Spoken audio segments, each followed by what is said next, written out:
STORY 세상에는 아직 풀리지 않은 수수께끼들이 존재합니다. 그 중에서도 지난 600년간 세계 최고의 암호학자들과 언어학자들을 좌절시킨 단 한 권의 책이 있습니다. 전체 3만 5천여 개의 단어, 17만여 개의 글자로 이루어져 있지만 단 한 문장도, 단 한 단어도 그 의미를 아는 사람이 없습니다. 오늘은 인류 지성사에 던져진 가장 거대한 질문, 바로 보이니치 문서의 세계로 여러분을 안내하고자 합니다. 이 책은 15세기 초 1404년에서 1438년 사이에 제작된 것으로 추정됩니다. 2009년 애리조나 대학의 방사성 탄소 연대 측정법을 통해 밝혀진 사실이죠. 책의 재질은 당시 매우 귀했던 송아지 가죽, 즉 독피지입니다. 그 시대의 양피지, 특히 송아지 가죽은 엄청나게 비싼 재료였습니다. 보통은 낡은 책의 글씨를 긁어내거나 씻어서 재활용하는 경우가 많았지만 이 책은 아주 깨끗한 새종이로 재본되었습니다. 누군가 상당한 비용과 정성을 들여 만들었다는 첫 번째 증거입니다. 원래는 한 첩당 16쪽씩 총 17첩, 272쪽으로 구성되었을 것으로 보이나 기나긴 세월 속에서 일부가 사라져 현재는 약 240여 쪽만이 예일대학교 바이네케 희귀본 및 필사본 도서관에 보관되어 있습니다. 이 책의 이름은 1912년 이 문서를 발견하고 세상에 알린 폴란드계 미국인 서적상 윌프리드 보이니치의 이름을 딴 것입니다. 하지만 진짜 저자가 누구인지는 아무도 모릅니다. 보이니치 문서를 펼치면 기이하고 아름다운 사파들이 눈을 사로잡습니다. 지구상에 존재하지 않는 듯한 신비로운 식물들, 알몸의 여성들이 기묘한 장치에 연결되어 목욕하는 모습, 그리고 밤하늘의 별자리와 은하를 연상시키는 천문도까지 사파의 내용으로 미루어 약학, 식물학, 천문학, 심지어 광천요법과 같은 내용을 다루고 있을 것이라 추정할 뿐입니다. 하지만 진짜 미스터리는 바로 이 그림들과 함께 적혀있는 알 수 없는 문자들입니다. 이 문서에 쓰인 문자는 지금까지 인류가 발견한 그 어떤 문자 체계와도 다릅니다. 학자들은 처음에는 의미 없는 낙서이거나 글자를 흉내낸 예술 작품일 것이라 생각했습니다. 하지만 컴퓨터를 이용해 정밀하게 분석한 결과 이 문자들은 놀랍게도 실제 언어와 매우 유사한 통계적 특성을 보였습니다. 예를 들어 어떤 글자는 단어의 맨 앞에만 등장하고 다른 글자는 오직 맨 뒤에만 나타나는 규칙성이 발견되었습니다. 이러한 특징은 라틴어나 그리스어 같은 유럽 언어에서는 거의 찾아볼 수 없으며 오히려 히브리어나 아랍어 같은 세머족 언어에서 나타나는 현상입니다. 하지만 이 문서의 글은 세머족 언어와 달리 왼쪽에서 오른쪽으로 쓰여져 이 가설마저 혼란에 빠뜨립니다. 더욱 기묘한 것은 같은 단어가 한 문장 안에서 3번, 4번씩 비정상적으로 반복된다는 점입니다. 상식적으로 어떤 자연 언어에서도 나는 밥을 먹었다와 같이 같은 단어를 연속해서 사용하는 경우는 없습니다. 이 때문에 많은 암호학자들은 보이니치 문서가 특정 언어를 그대로 기록한 것이 아니라 매우 정교하게 설계된 암호문일 가능성이 높다고 보고 있습니다. 만약 이것이 다대다 대응 방식으로 만들어진 복잡한 암호라면 현대의 슈퍼컴퓨터로도 해독이 거의 불가능할 수 있습니다. 이 미스터리한 책은 어떤 여정을 거쳐 우리에게까지 오게 되었을까요? 기록을 통해 추적할 수 있는 첫 번째 소유자는 17세기 신성로마 제국의 황제 루돌프 2세의 궁중 약제사였던 야코부스 시나피우스입니다. 문서 첫 장에 희미하게 남아있는 그의 서명이 그 증거입니다. 일설에 따르면 루돌프 2세가 연금술과 신비주의에 심취해 이 책을 거금에 구입했고 이후 시나피우스에게 하사했다고 전해집니다.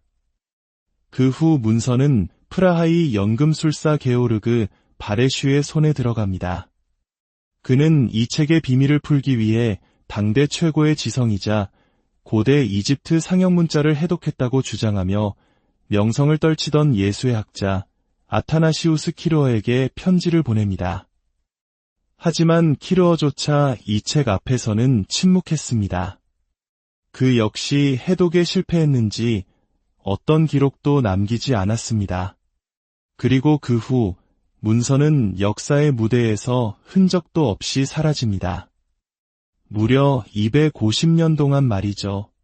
시간이 흘러 1912년 이탈리아 로마 근교의 한 별장에서 재정난을 겪던 예수회가 소장하고 있던 고서들을 처분하는 과정에서 서적상 윌프리드 보이니치가 이 책을 발견하게 됩니다. 책 속에 고이 간직된 과거 바레슈가 키르어에게 보냈던 편지 덕분에 그 역사의 일부를 파악할 수 있었죠. 보이니치는 이 책의 가치를 직감하고 남은 평생을 해독에 바쳤지만 결국 실패했고 그의 이름을 딴 보이니치 문서라는 이름만 남게 되었습니다. 수많은 가설이 이 책을 둘러싸고 피어났습니다. 어떤 학자들은 이것이 중세 유럽에 알려지지 않았던 동양의 언어, 예를 들어 만주어나 고대 중국어를 유럽인이 자신만의 방식으로 표기한 것이라고 주장했습니다. 또 다른 이들은 13세기 영국의 철학자이자 연금술사였던 로저 베이컨이 저자라는 설을 제기했지만 탄소 연대 측정 결과 책의 제작 시기가 15세기로 밝혀지면서 이 가설은 힘을 잃었습니다. 혹은 이것이 정교하게 조작된 사기극이라는 주장도 있습니다. 하지만 앞서 말했듯 단순히 사기를 위해 만들기에는 그 양이 너무나 방대하고 언어적 구조는 놀라울 정도로 정교합니다. 값비싼 송아지 가죽에 수백 페이지에 걸쳐 이런 복잡한 내용을 채워넣는 것은 웬만한 동기와 비용 없이는 불가능한 일입니다. 어쩌면 우리는 완전히 잘못된 방향으로 가고 있는지도 모릅니다. 이것이 의미를 전달하기 위한 책이 아니라 어떤 영적인 체험이나 황홀경 속에서 그려지고 쓰인 소위 자동 기술의 산물일 수도 있다는 주장도 있습니다. 오늘 이야기가 여러분의 지적 호기심에 작은 불꽃을 지폈다면 저희 채널을 통해 더 많은 미스터리를 함께 탐험해 주십시오. 여러분의 구독과 좋아요는 저희가 더 깊고 흥미로운 이야기를 만드는데 가장 큰 힘이 됩니다. 여러분의 삶에 늘 새로운 발견의 기쁨이 함께하기를 기원합니다.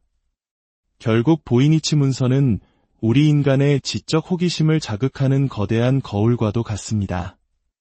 우리는 달에 사람을 보내고 바다 가장 깊은 곳을 탐사하며 우주의 시작을 이야기하지만 정작 우리 손에 들려있는 이 작은 책 한 권의 비밀 앞에서는 무력함을 느낍니다. 등잔 밑이 어둡다는 우리 속담처럼 가장 가까이에 있는 수수께끼가 가장 풀기 어려운 법일지도 모릅니다. 과연 이 책은 인류가 잃어버린 지식의 보고일까요?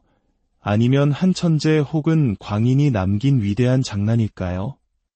그 답은 아직도 저 240페이지의 양피지 속에 깊이 잠들어 있습니다.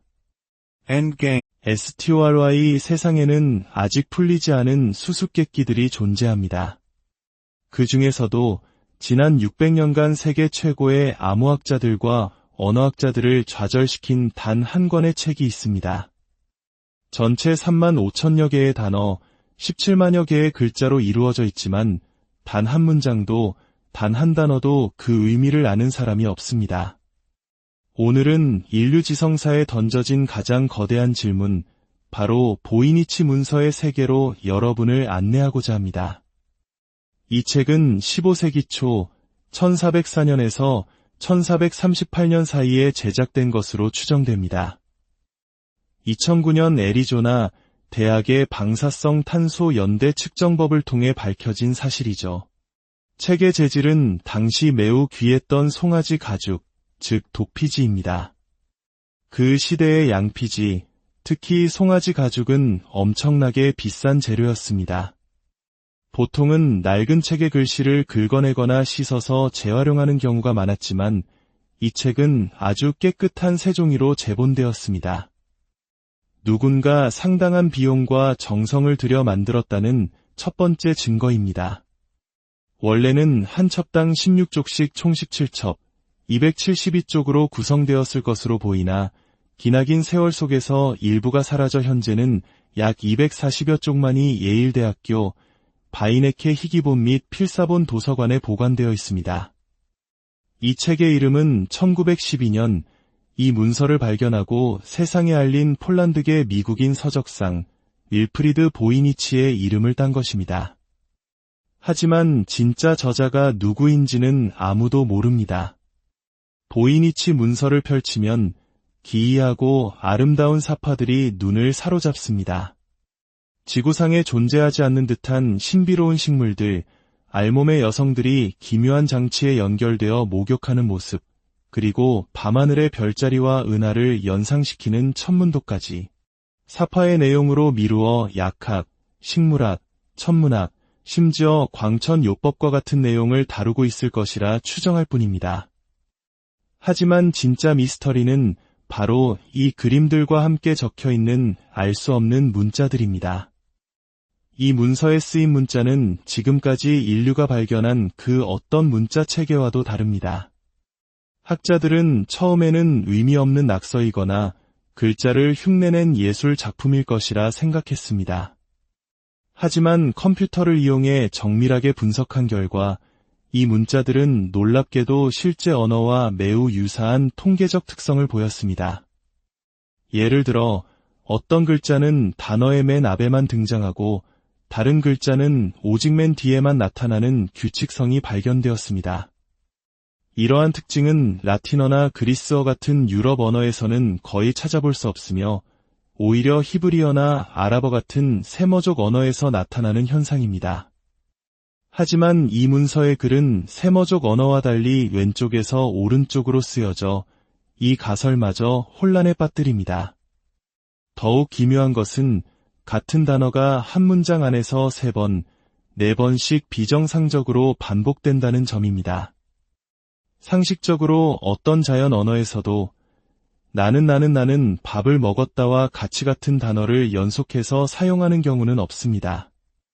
이 때문에 많은 암호학자들은 보이니치 문서가 특정 언어를 그대로 기록한 것이 아니라 매우 정교하게 설계된 암호문일 가능성이 높다고 보고 있습니다. 만약 이것이 다대다 대응 방식으로 만들어진 복잡한 암호라면 현대의 슈퍼컴퓨터로도 해독이 거의 불가능할 수 있습니다. 이 미스터리한 책은 어떤 여정을 거쳐 우리에게까지 오게 되었을까요? 기록을 통해 추적할 수 있는 첫 번째 소유자는 17세기 신성로마 제국의 황제 루돌프 2세의 궁중 약제사였던 야코부스 시나피우스입니다. 문서 첫 장에 희미하게 남아있는 그의 서명이 그 증거입니다. 일설에 따르면 루돌프 2세가 연금술과 신비주의에 심취해 이 책을 거금에 구입했고 이후 시나피우스에게 하사했다고 전해집니다. 그 후 문서는 프라하의 연금술사 게오르그 바레슈의 손에 들어갑니다. 그는 이 책의 비밀을 풀기 위해 당대 최고의 지성이자 고대 이집트 상형문자를 해독했다고 주장하며 명성을 떨치던 예수의 학자 아타나시우스 키르어에게 편지를 보냅니다. 하지만 키르어조차 이 책 앞에서는 침묵했습니다. 그 역시 해독에 실패했는지 어떤 기록도 남기지 않았습니다. 그리고 그 후 문서는 역사의 무대에서 흔적도 없이 사라집니다. 무려 250년 동안 말이죠.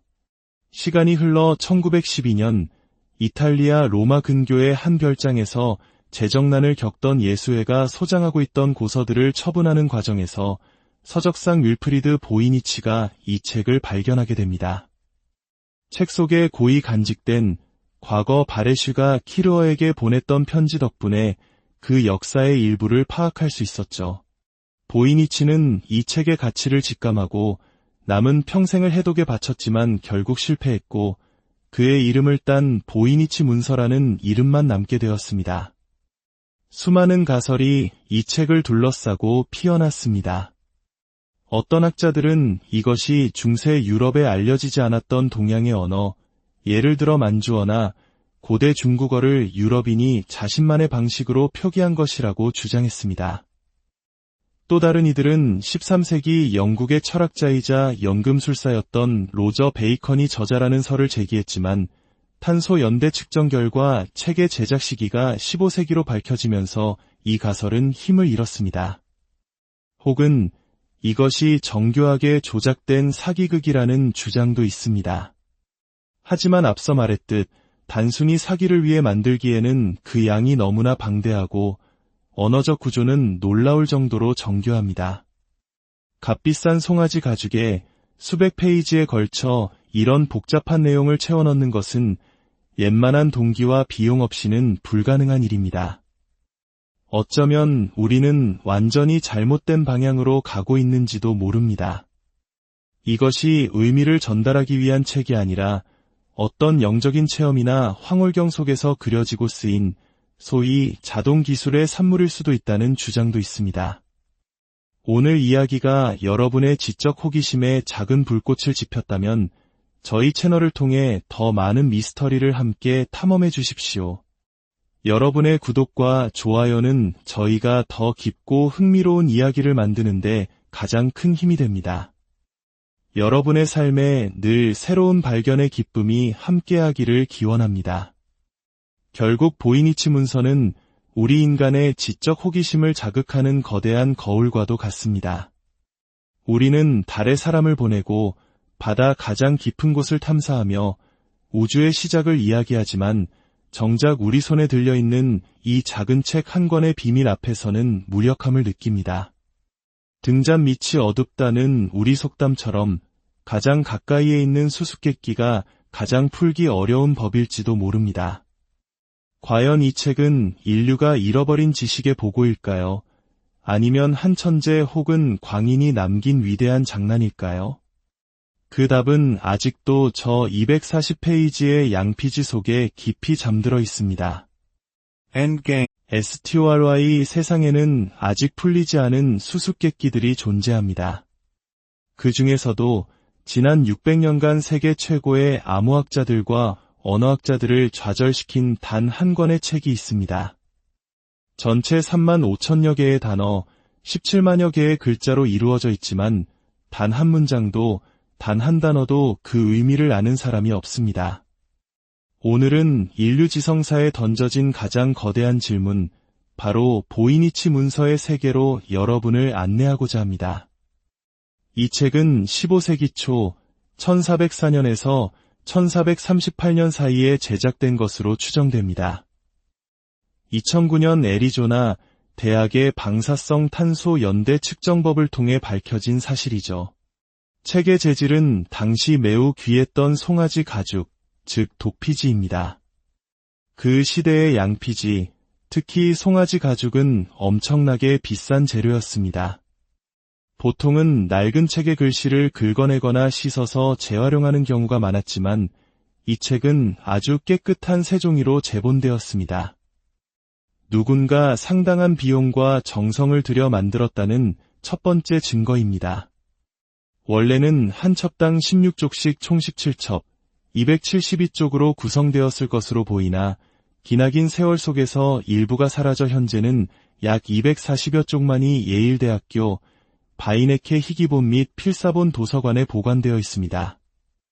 이 책의 이름은 1912년 이 문서를 발견하고 세상에 알린 폴란드계 미국인 서적상 윌프리드 보이니치의 이름을 딴 것입니다. 하지만 진짜 저자가 누구인지는 아무도 모릅니다. 보이니치 문서를 펼치면 기이하고 아름다운 사파들이 눈을 사로잡습니다.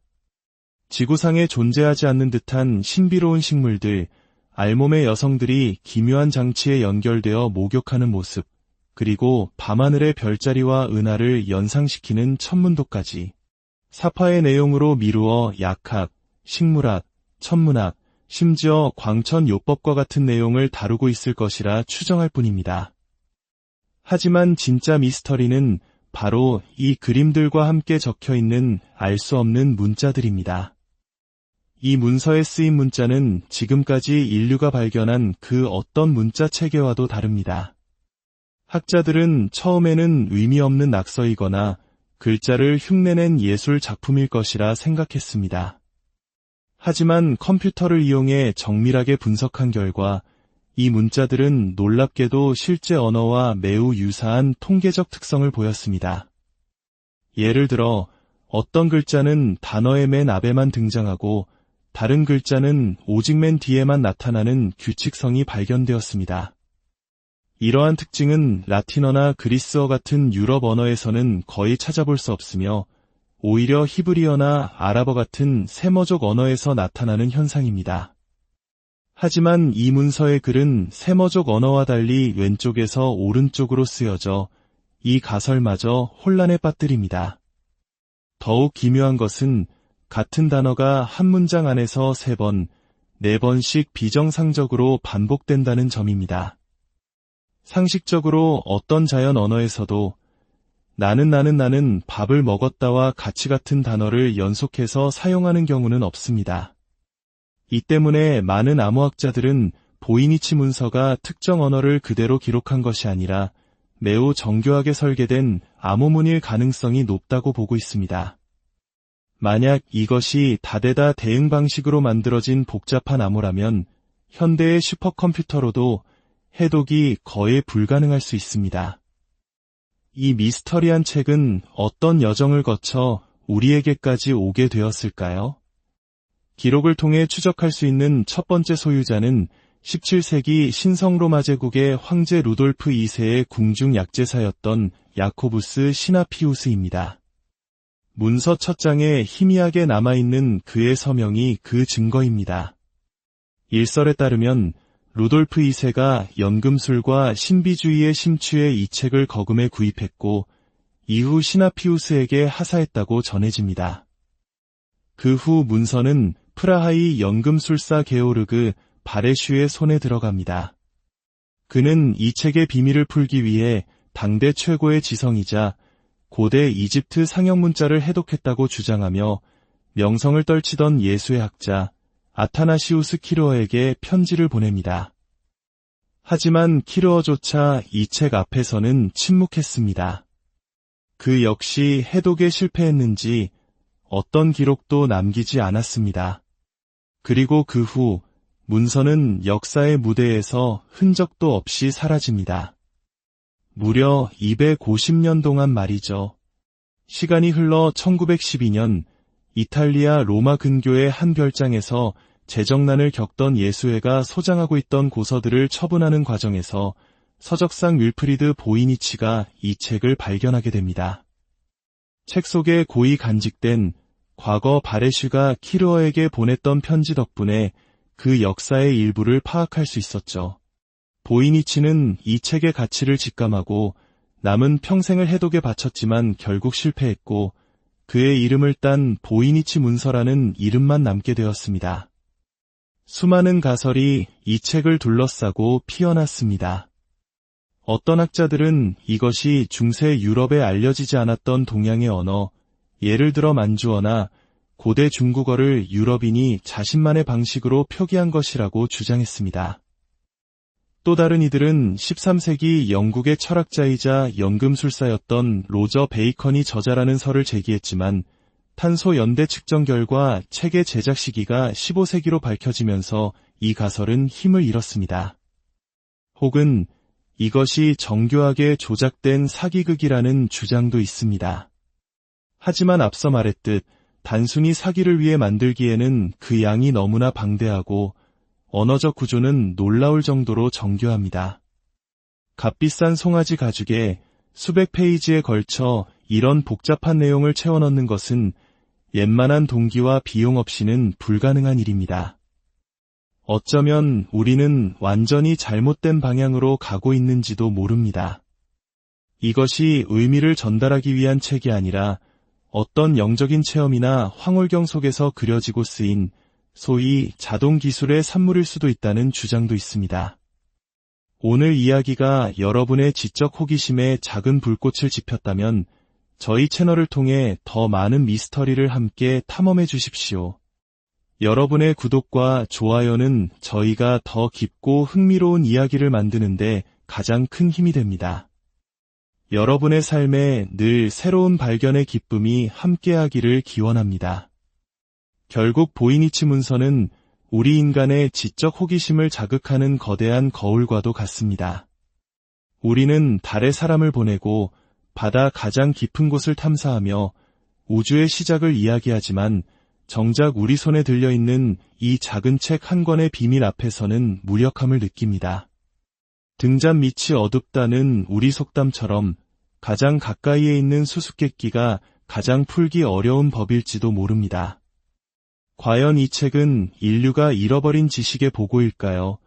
아니면 한 천재 혹은 광인이 남긴 위대한 장난일까요? 그 답은 아직도 저 240페이지의 양피지 속에 깊이 잠들어 있습니다. 엔게임 STORY 세상에는 아직 풀리지 않은 수수께끼들이 존재합니다. 그 중에서도 지난 600년간 세계 최고의 암호학자들과 언어학자들을 좌절시킨 단 한 권의 책이 있습니다. 전체 3만 5천여 개의 단어, 17만여 개의 글자로 이루어져 있지만 단 한 문장도 단 한 단어도 그 의미를 아는 사람이 없습니다. 오늘은 인류 지성사에 던져진 가장 거대한 질문, 바로 보이니치 문서의 세계로 여러분을 안내하고자 합니다.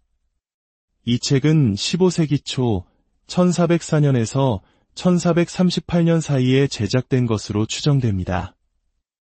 2009년 애리조나 대학의 방사성 탄소 연대 측정법을 통해 밝혀진 사실이죠.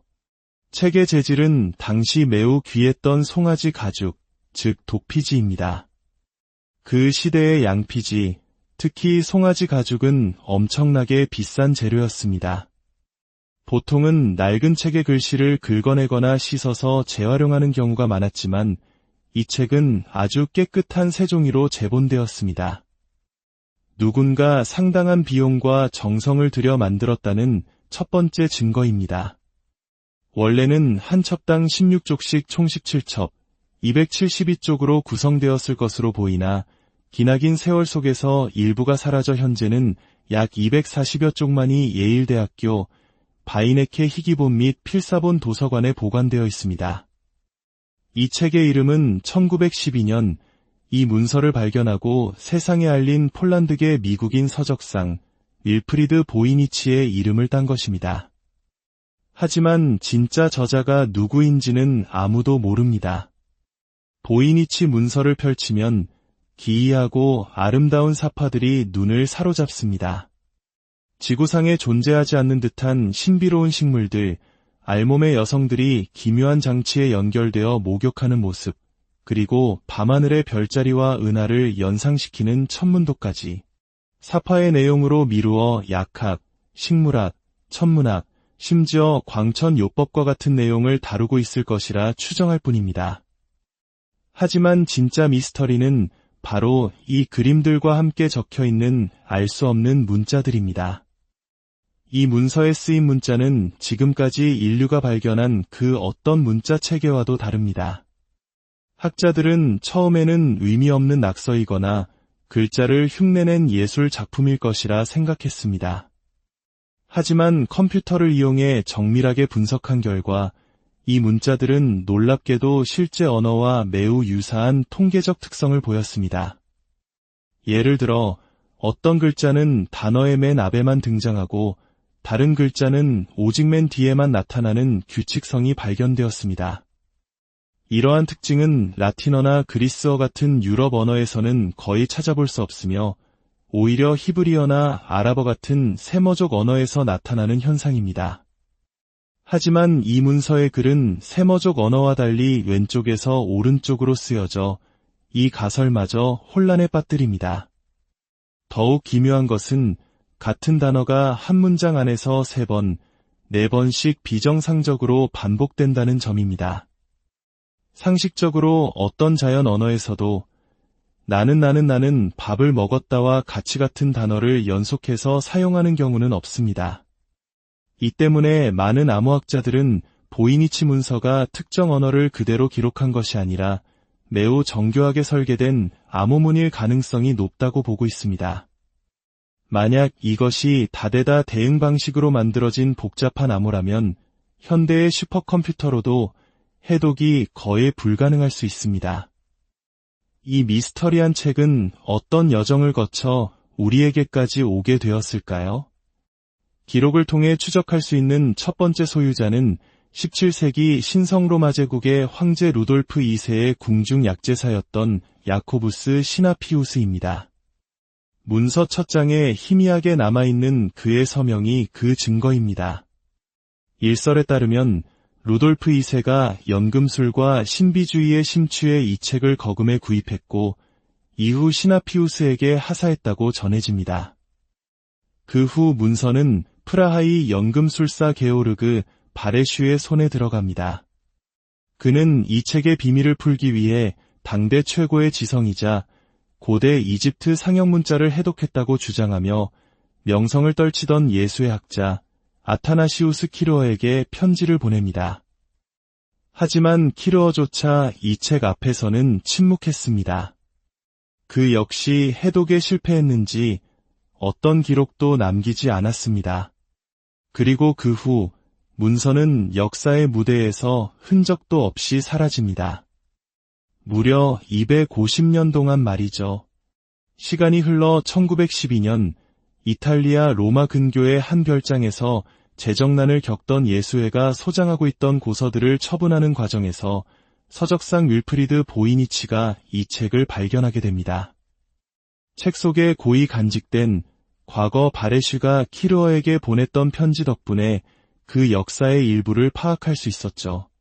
보이니치는 이 책의 가치를 직감하고 남은 평생을 해독에 바쳤지만 결국 실패했고 그의 이름을 딴 보이니치 문서라는 이름만 남게 되었습니다. 수많은 가설이 이 책을 둘러싸고 피어났습니다. 어떤 학자들은 이것이 중세 유럽에 알려지지 않았던 동양의 언어, 예를 들어 만주어나 고대 중국어를 유럽인이 자신만의 방식으로 표기한 것이라고 주장했습니다. 또 다른 이들은 13세기 영국의 철학자이자 연금술사였던 로저 베이컨이 저자라는 설을 제기했지만 탄소 연대 측정 결과 책의 제작 시기가 15세기로 밝혀지면서 이 가설은 힘을 잃었습니다. 혹은 이것이 정교하게 조작된 사기극이라는 주장도 있습니다. 하지만 앞서 말했듯 단순히 사기를 위해 만들기에는 그 양이 너무나 방대하고 언어적 구조는 놀라울 정도로 정교합니다.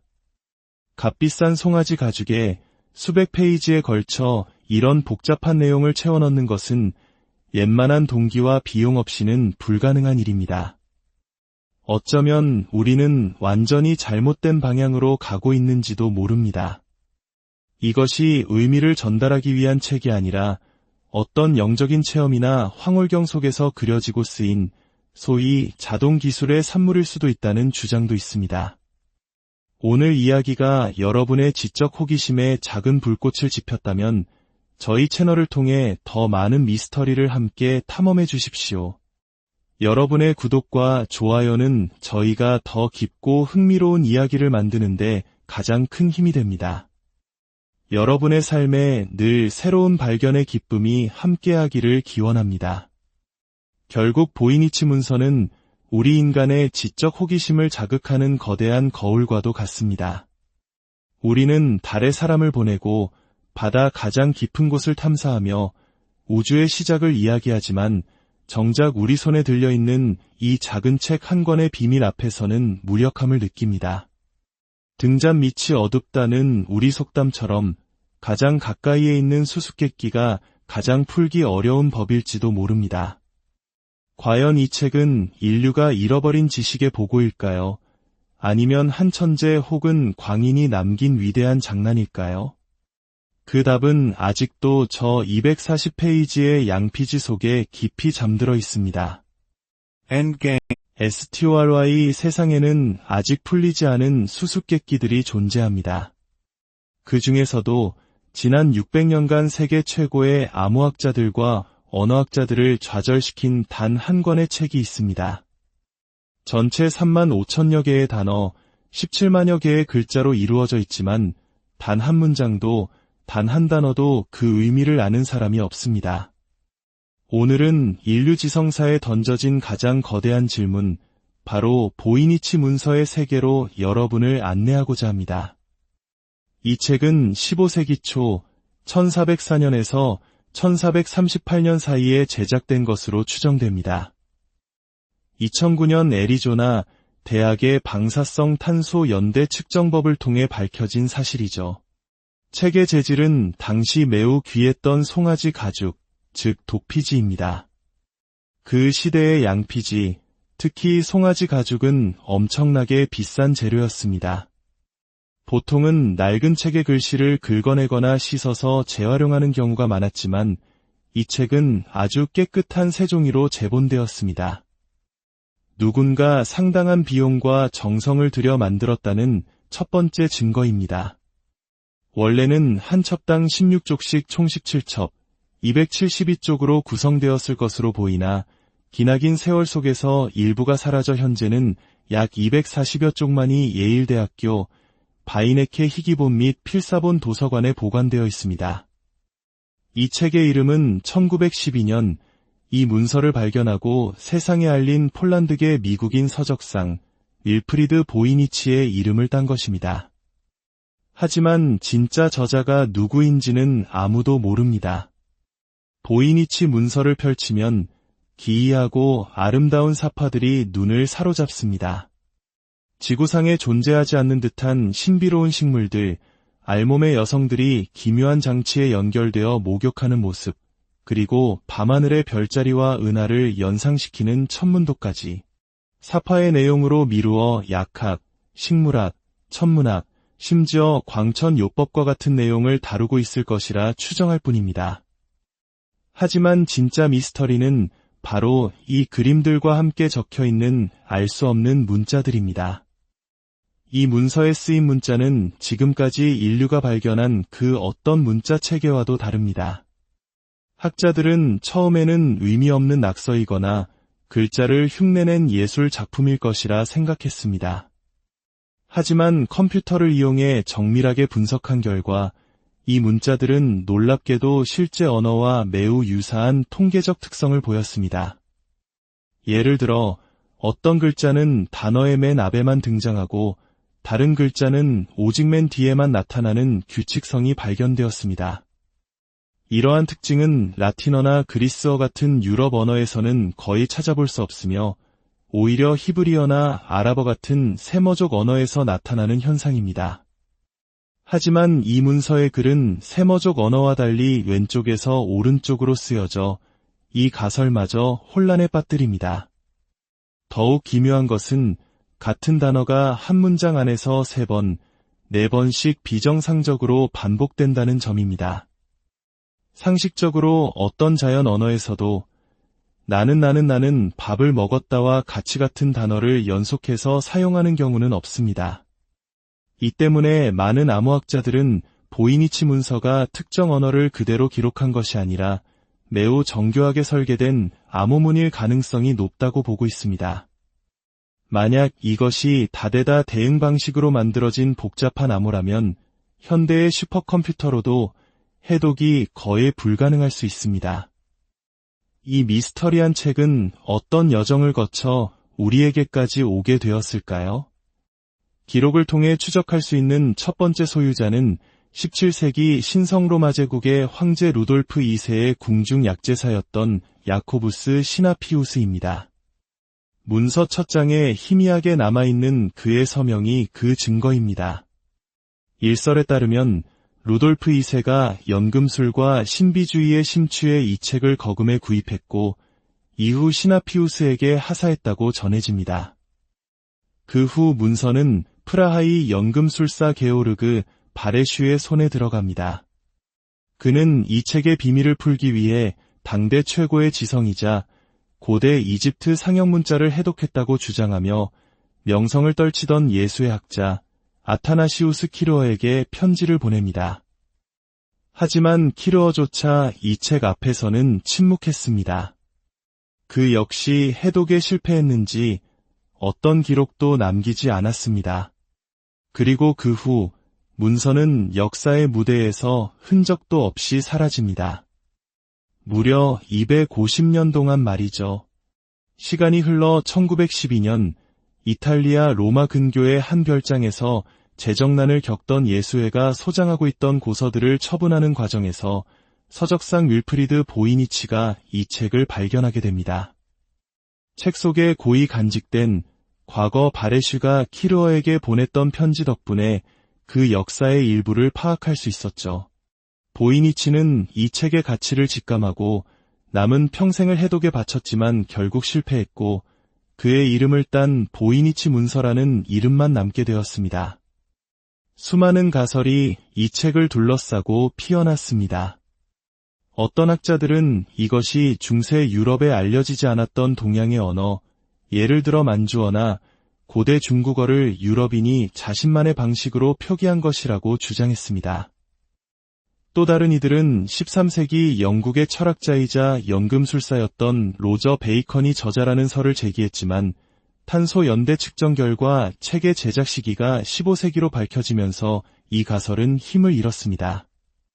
혹은 이것이 정교하게 조작된 사기극이라는 주장도 있습니다.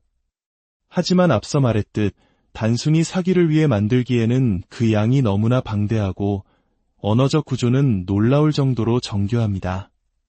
값비싼 송아지 가죽에 수백 페이지에 걸쳐 이런 복잡한 내용을 채워넣는 것은 웬만한 동기와 비용 없이는 불가능한 일입니다. 어쩌면 우리는 완전히 잘못된 방향으로 가고 있는지도 모릅니다. 이것이 의미를 전달하기 위한 책이 아니라 어떤 영적인 체험이나 황홀경 속에서 그려지고 쓰인 소위 자동기술의 산물일 수도 있다는 주장도 있습니다.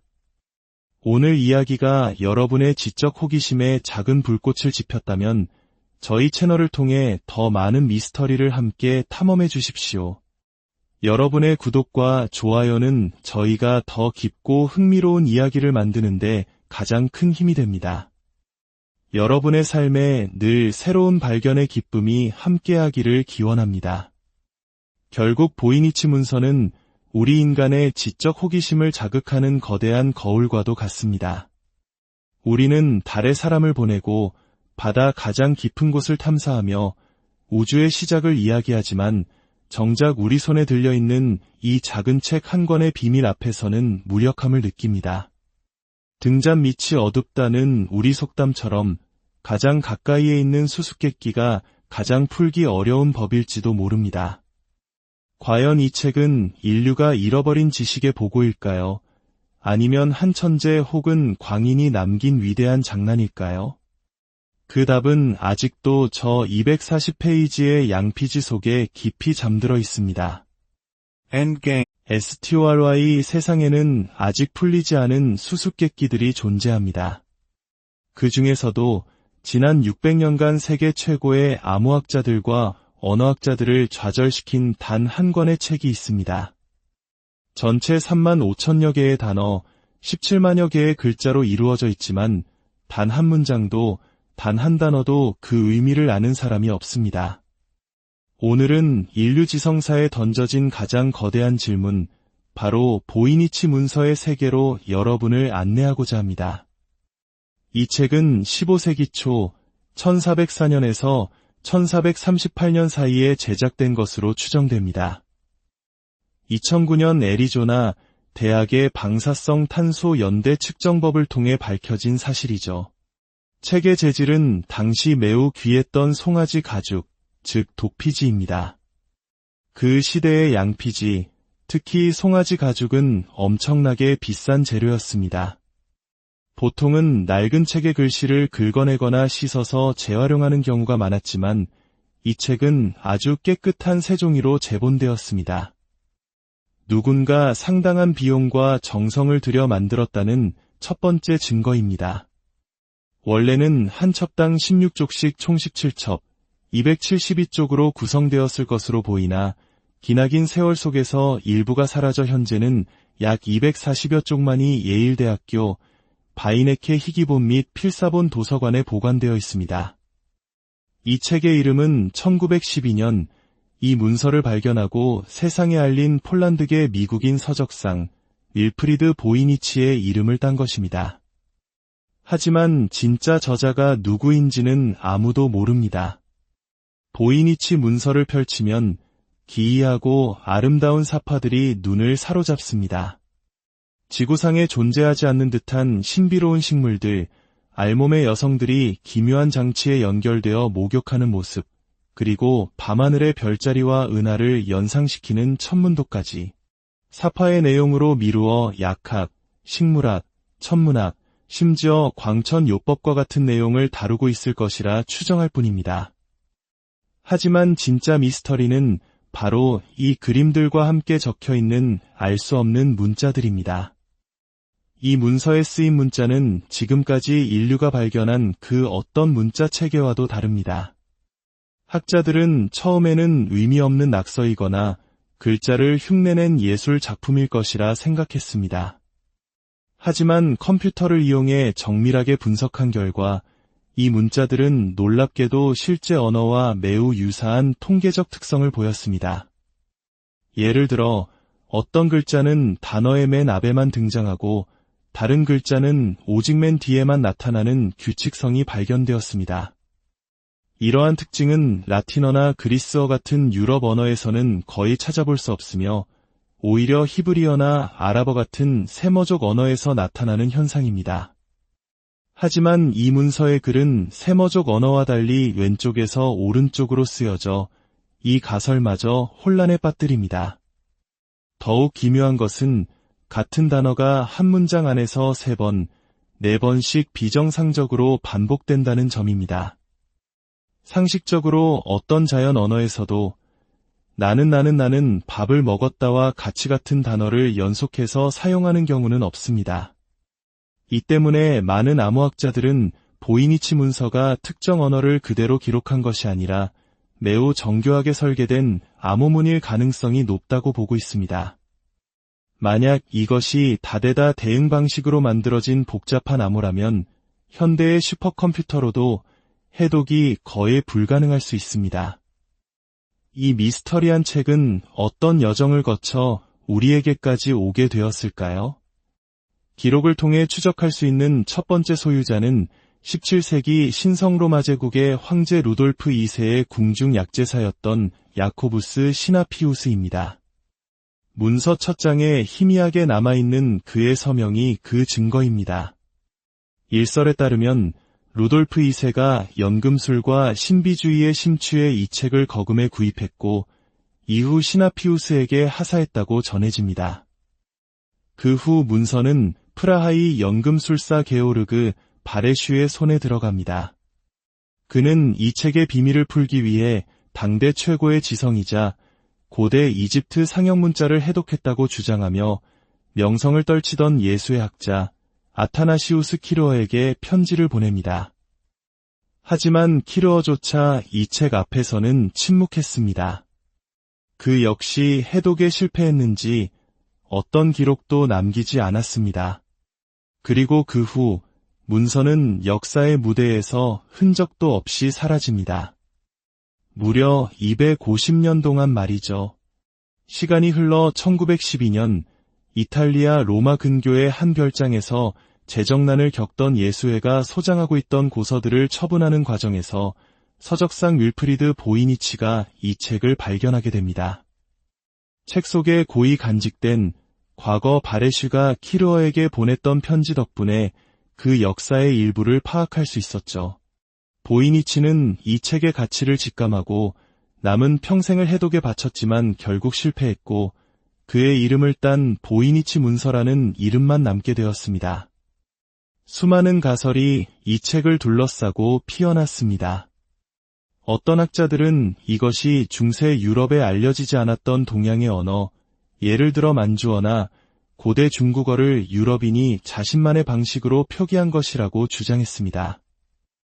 또 다른 이들은 13세기 영국의 철학자이자 연금술사였던 로저 베이컨이 저자라는 설을 제기했지만 탄소 연대 측정 결과 책의 제작 시기가 15세기로 밝혀지면서 이 가설은 힘을 잃었습니다.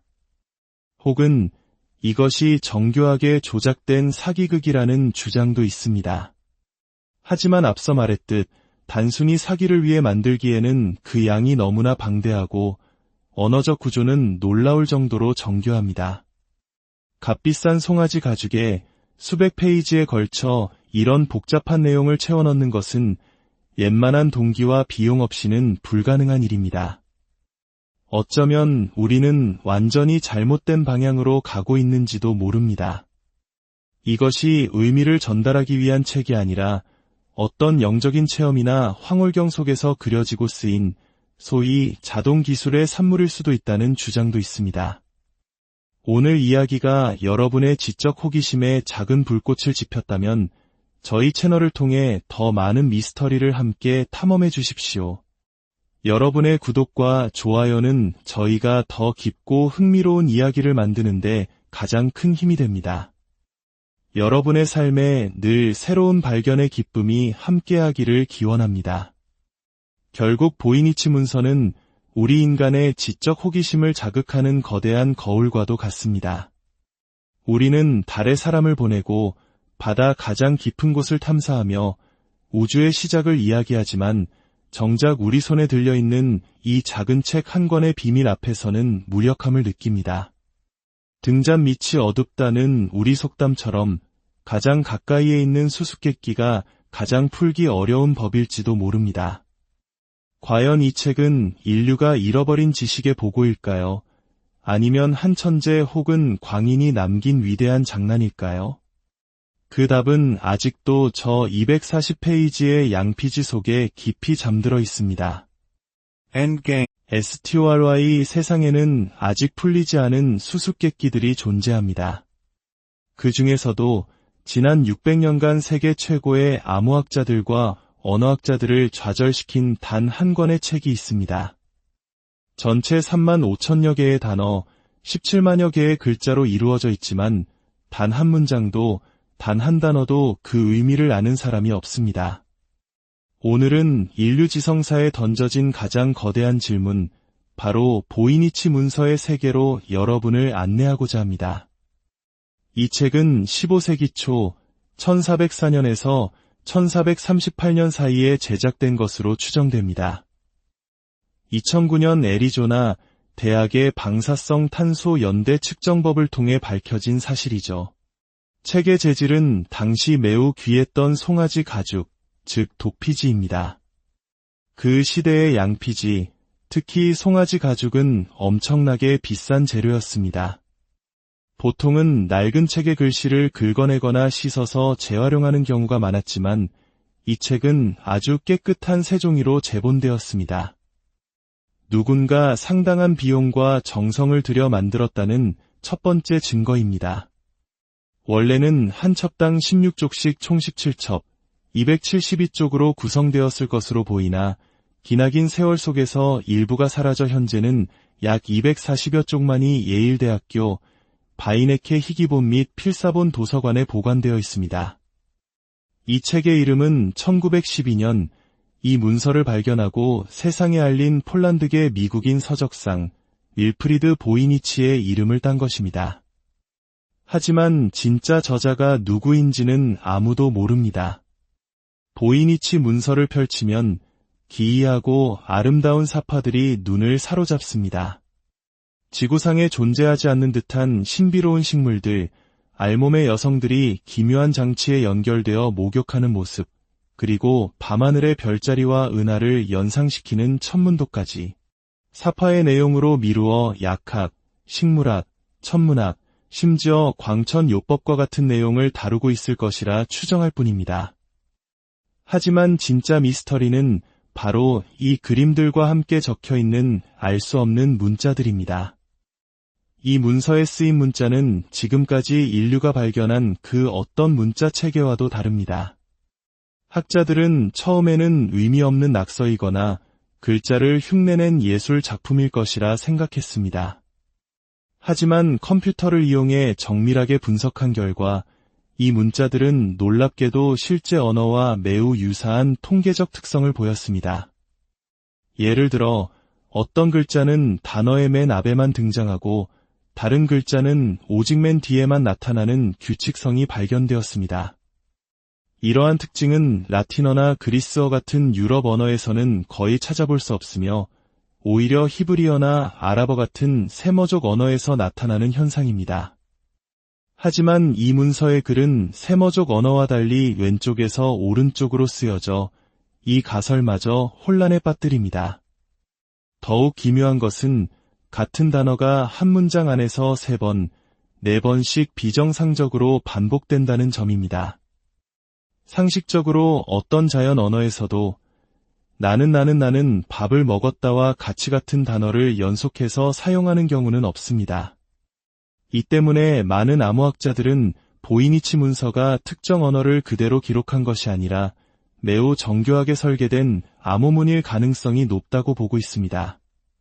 만약 이것이 다대다 대응 방식으로 만들어진 복잡한 암호라면 현대의 슈퍼컴퓨터로도 해독이 거의 불가능할 수 있습니다.